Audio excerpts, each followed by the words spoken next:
Man, what is happening, my YouTube family? Of course, it is your boy B New. I'm coming at you on this Friday. And first and foremost, as always, just want to send out positive vibrations and blessings to anybody who could be listening. Now, with all that being said, we all know that the Los Angeles Lakers were in action on Wednesday night against none other than the Denver Nuggets. And I apologize that I am a day late and a dollar short regarding what transpired during that game. While they were at Denver on the road in that very thin air atmosphere of Denver, Colorado. But I do want to, I have quite a few points that I want to make about the game and, how the Lakers performed. They started off good, but of course at the end it turned into almost just a debacle of a game for the Los Angeles Lakers. And there's a lot of key takeaways that I have that I'm about to go over here in just a moment. But of course, we do know that the Los Angeles Lakers are going to be taking on the Minnesota Timberwolves tonight at 8 o'clock Eastern, 7 o'clock Central Time. So we do know, that is going to be a good game. And I'll touch on that here in just a moment. But, first I want to get some things out of the way. And the first thing I want to get out of the way is, man, let me tell y'all something. Y'all know at the end of everything, what do I say when I sign off the video? Right on to the real and much love to these haters. And when the video come on, I say the same thing. Right on to the real and much love to these haters. So I never seen anybody more scrutinized. I just want to get this off my chest. I have never seen anybody more scrutinized in my life as far as a sports athlete than LeBron James. I mean, people wake up hating on this man. People go to sleep hating on this man, and they try to do anything they can to, discredit the great accomplishments that he's done on the basketball court. And, I just find it to be quite just, strange almost that people just have such a fascination with somebody, especially if you're not a fan of them. If you're not a fan of them, move on. For those of us who are fans, let us celebrate in peace. But you want to come, defending your guy, whether it's Jordan or whatever, and they say, well, it's because you guys are LeBron fans that, man, nobody want to hear all that, man. At the end of the day, nobody forced their opinions on the next person. Let a body of work speak for itself, and we all know what LeBron James' body of work is and has been for the past 20 years, and we all know that nobody has done what he's done. As far as, you can call it longevity or whatever, but I'm talking about having a peak as long as his peak was, which we know he is on the other side of that now. That's clear to see. And I mean, he's not the player that he once was, but I still think that he's a top 10 player in the NBA, and he can go out and get his. And if he was surrounded by the right group of players, then he could compete for a championship this year and maybe even another year or two. Just because that's the type of player he is as far as his IQ level on the court, what he's able to do, how he's still able to finish at the rim, and how he can still body people when he needs to body people, and just be an efficient scorer. So at the end of the day, let me just go back into, my thoughts on, my thoughts on how the game transpired with Brooklyn. Damn it, I'm sorry, my mind was on something else. How the thoughts transpired. How the game transpired with the Denver Nuggets. Now, we do all know, of course, that the Lakers actually, in the first half, of course, let's not forget to mention that they were without a one Russell Westbrook. But, in the first half, the Lakers actually looked good. And as you all know, if you saw the game, they went into the half tied up at halftime. And my key takeaways from that first half was Kendrick Nunn, just to kind of speak on some of the players and what they were doing. Kendrick Nunn, he didn't really play a good game, and he's yet to all-me yet. I know last year they kept saying, if we had Kendrick Nunn, things would be a lot different. But of course, he was there, and I didn't really see anything that he did. I really didn't so far this season, because in that first quarter, Kendrick Nunn made some very careless turnovers. If I remember correctly, he had at least 2 turnovers in that first quarter that led to fast break points for the opposition. And then, of course, he made some bad passes. It might have been in the first half alone, maybe 4 turnovers. There was some really bad passes. Speaking of turnovers, of course, LeBron James led the team in turnovers, and I'll get to that in just a moment because I don't spare anybody's feelings, and I'm not one of those blind people that can say LeBron James can do no wrong, because he did things that were wrong in this game as far as some unforced turnovers, and we'll talk about that in a moment. But back to what I was saying about Nunn, he missed some wide open threes. And I want to talk about the Lakers and their three-point shooting just for a minute, because this is my point. I think a lot of these players just cannot take the pressure of playing with the spotlight on them. You know, so when you are playing with LeBron James, for whatever reason, you are going to be talked about. And that's what Patrick Beverley alluded to in his post-game interview when they were talking to him in the locker room, and they said, you know, this and this and that. And he's like, we're going to get better. He said a lot of things is every game we've been on, it's been on national TV, so everybody's just talking about it. Well, the Lakers are a team that's going to constantly be talked about because of LeBron James. That's just the way it is.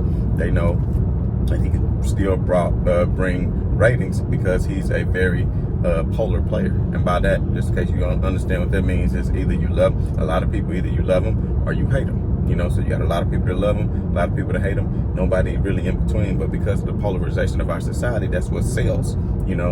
And of course the NBA, I think, is getting away from that because you got a lot of young up-and-coming stars and a lot of up-and-coming teams, and they understand that LeBron James isn't necessarily needed to carry their ratings or carry their league anymore, even though I dare say he still is the face of the league. Because what I mean by that, when you talk about a casual fan or somebody who doesn't really watch the NBA until it's time for playoffs, or who barely watch it or don't even watch it at all, if you ask them a player they know, it's going to be LeBron James or it's going to be Steph Curry. So at the end of the day, you know, it is what it is. But back to my analysis of this game. So of this game. So if you go back to it, you know, Kendrick Nunn started off like that, but I did want to point out that Anthony Davis, he was holding his own against Jokić the whole time. He was holding his own all through the first half. Now, you're not going to completely stop him. The only time that Jokić really took advantage of Anthony Davis is when he was coming off a good pick and he could get going and get momentum and roll downhill, and Anthony Davis was late in getting back and would, you know, maybe give him an and one.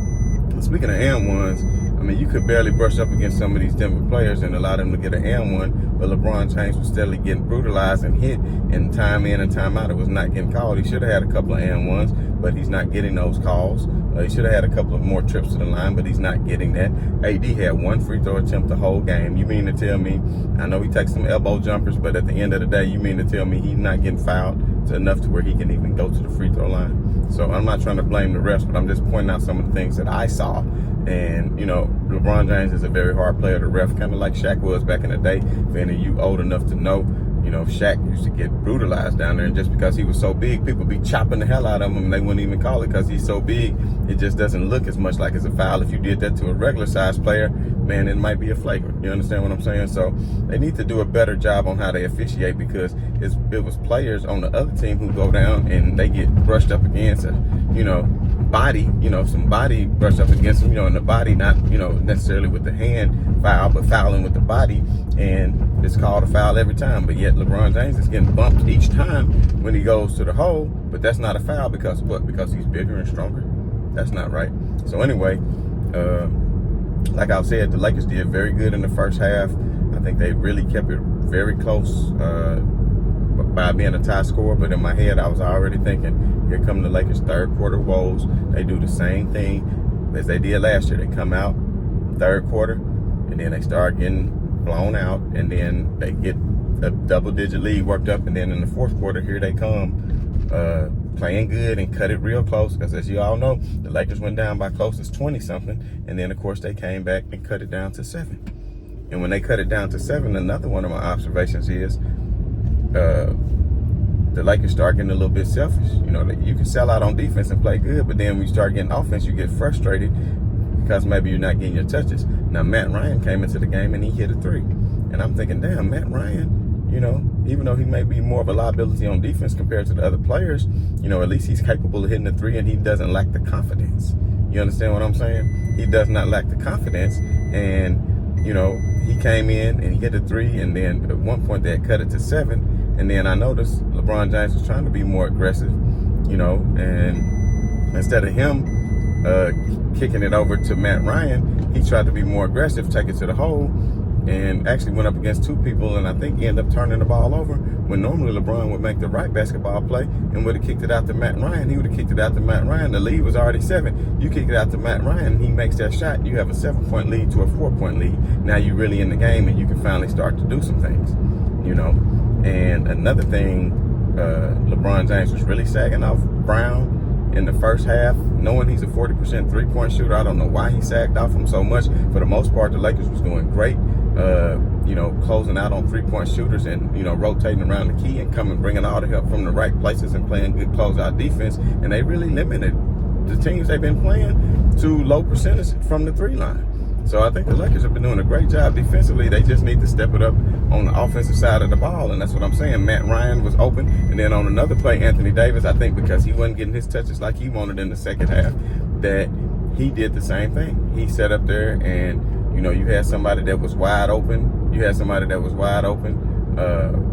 Matt Ryan was wide open again out there on the perimeter, and Anthony Davis he was in a double team, and he didn't kick it out to the open shooter. Matt Ryan could have hit that shot as well. So Matt Ryan had already hit a three, but then he came out the game. So later on in garbage time, once the Lakers allowed the lead to get blown out of proportion again, Matt Ryan come in, and at this point he's like, damn, I'm gonna get mine. He was like 4 or 5 feet behind the three-point line, and he made the shot. So, Matt Ryan, I think, is more than capable three-point shooter. He is obviously the best three-point shooter on their team. But kind of going back to what else I want to say about three-point shooters for the Lakers is, how is it that all these players end up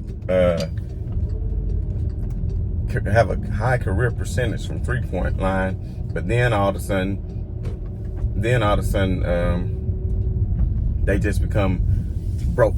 It's because, like I said, they cannot take the pressure of playing alongside of LeBron James. So, like, even Pat Bev, you was a 38% free throw shooter.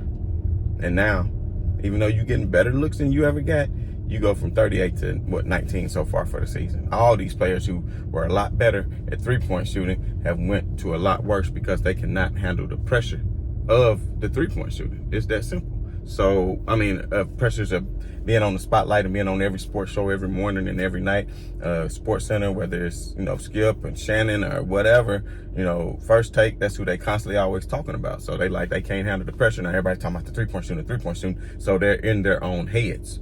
So they have to get out of their own heads and be able to start to hit some of these shots.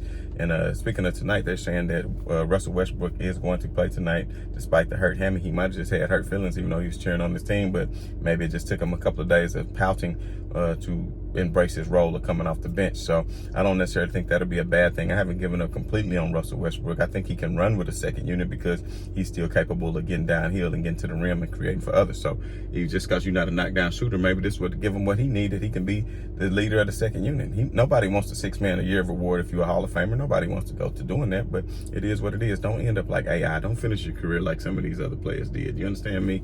But another thing I want to say too is, as far as that game, Anthony Davis did injure his back. You could tell when Jokić pushed him in the back, they didn't call that damn foul. And next thing you know, his back, and he was sitting up here, yelled out and couldn't barely get back down the court because he was so injured. And then from that point, he really wasn't getting his. You could tell he was moving a little more gingerly. But I think the Lakers still have a good team because I feel like it's still early. They're 0-4. I think there are going to be some trades and some adjustments made, but because of the outstanding defense of what Anthony Davis has been playing thus far, that they can be in any and every game this year. And right now they start off with a brutal schedule. Last year they started off with the easiest schedule and they messed up and, didn't take advantage of it because LeBron James was injured to start the season with that abdominal strain. But I think, this year, get through some of these tough games. It's only going to build character, man. Then you're going to make your run. You'll make a run before Christmas.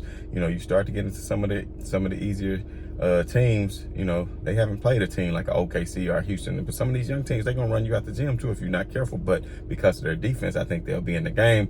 And then you can get a lot of more pick and roll action going with LeBron James and AD eventually. So, you just got to build the confidence of some of these other players. And I do want to mention another bright spot is Lonnie Walker, the fourth man. Dude is hooping. He is not as far as his three-point shooting, but he is showing that he can get to the basket. He is showing that he can finish in the hole on the lane, and he can finish in transition.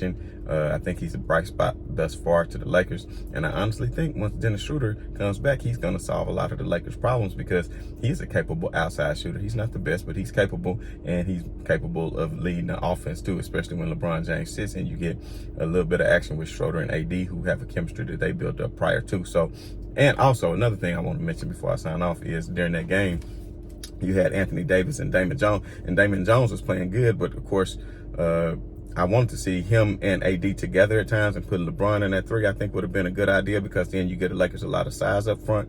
But because, you know, you don't have Thomas Bryant, you don't have that depth. So with AD playing center, then Damon Jones had to be his backup. So I would have liked to see maybe a little bit of Wayne and Gabriel in there, just to let AD play some 4 and, you know, put Damon Jones in there. And then if Damon Jones needs a sub, come out and bring and let Wayne and Gabriel play something that go a little bit smaller and let him play the 5. I think he at least 6'9" or 6'10". So at the end of the day, you know, they still got a lot of things they got to figure and work out. Nobody thought they were going to come out the gates blowing it away, but I think they could have won that Clippers game had Dennis Schroeder been there. You know, they gave up a lot of possessions at the end. I think they could have won the Portland game. They was right there. They played a good game against Denver in the first half. We all know what happened in the third quarter, but other than the third quarter, they played a good game against Denver. So it's going to start clicking for them. I'm curious to see how they're going to match up against Minnesota tonight, considering they had 2 bigs and the Lakers are short on the front court as far as bigs right now. So I'd expect that Gabriel will get some minutes tonight. But they are disrespecting Lakers on FanDuel and all the other things, giving them a +9 right now. I wouldn't necessarily say, you know, bet Lakers plus the points, but I'm doing it. So, you know, I've been hitting all day, every day, but not on the Lakers. But anyway, you know, the Lakers need to have fun, just like the Grizzlies last night. What's dude named, the little rookie, 20 years old, hit all kind of threes. They having fun, they dancing, they doing all that. That's what's missing in the Lakers locker room, is everything is so serious, and they got way more of a veteran presence. These younger teams out here balling and having fun. The Lakers need to learn how to have fun too, and then I think that'll take a lot of the pressure off. But it's so much pressure on them that they can't even have fun. So they got to bring the joy of the game back in order to be successful, man. Because if you don't like what you do, you're not gonna be good at it. And that's what I got to say on that. But like I said, take them Lakers +9.5 tonight. Stop disrespecting, like I said, man. Right on to the real. Much love to these haters. If you haven't already, hit that bell, hit that like, hit that subscribe. I'm out. Peace.